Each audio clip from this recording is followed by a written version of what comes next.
beep, beep, beep, beep. Welcome, good people, Jesterites, Twitteroids, YouTubers, and Tinternet people. How are we? Right? New Warrior Teacher starring. Oh, excited.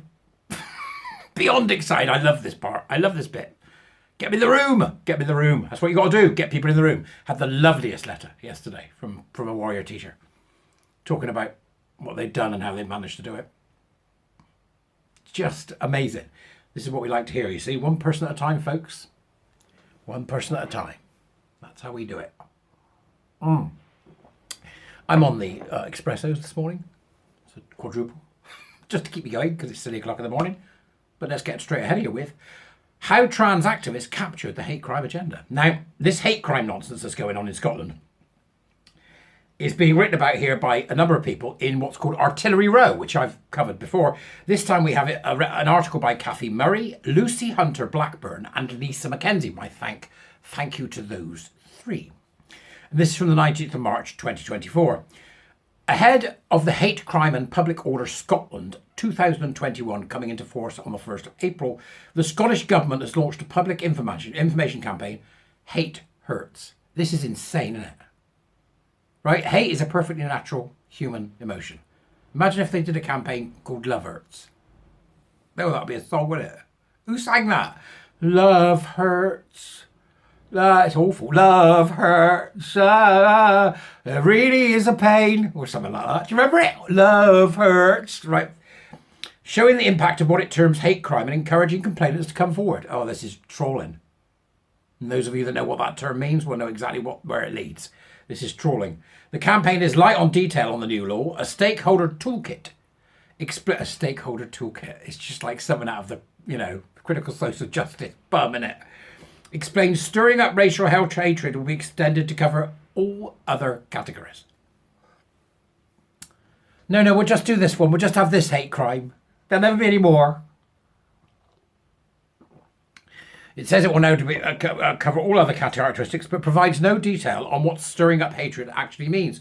Although strikingly advises stakeholders to think about monitoring any abusive or threatening comments on social media, ensuring these comments are hidden and, if required, reported when promoting campaign materials.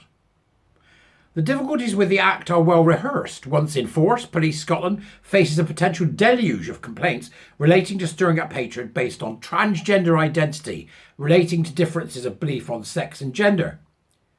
The Act offers limited freedom of expression protections, and training for officers is reported to be inadequate. Inadequate is not what I'd call it. I think you three are being very kind there. From what I've seen, it's completely, absolutely captured. Names women's groups, doesn't it? As being terrorists, not terrorists, but, potential hate crime offenders. They're gearing up to arrest you all. The irony is, right, this passes on the 1st of April, but the truth of the matter is, once it passes on the 1st of April, I can't go to Scotland. I can't go to Scotland. Right? Because most of what I say will probably be deemed a hate crime. So if I go north of the border to wee buddy Scotland, and one of the troons and nut jobs sees me and goes, right, call the police in Scotland. I can't go to Scotland after the 1st of April. Get your head around that. I can't travel within the United Kingdom. Which bothers me, because I like Edinburgh. Edinburgh's a lovely city. So, the Act offers limited freedom of expression protections, and training for officers is reported to be inadequate. The Scottish Police Federation has said we would end up with people being charged who should not be charged because people don't understand the law. We are asking officers to police a law that they are unprepared for. Starting with development of the hate crime agenda in the UK, this article looks at how we got here. It's a good article, right? So go read it. They bothered to write it. You can go and read it. The legislative and policy framework around hate crime is largely a legacy of the 1999 Stephen Lawrence inquiry report led by Lord Macpherson, described as a watershed. The report set out 70 recommendations aimed at the elimination of racist prejudice and disadvantages, and the demonstration of fairness in all aspects of policing. In respect to defining, recording and reporting racist crimes and incidents, the report recommended that the definition should be: a racist incident is any incident which is perceived to be racist by the victim or any other person. There you go.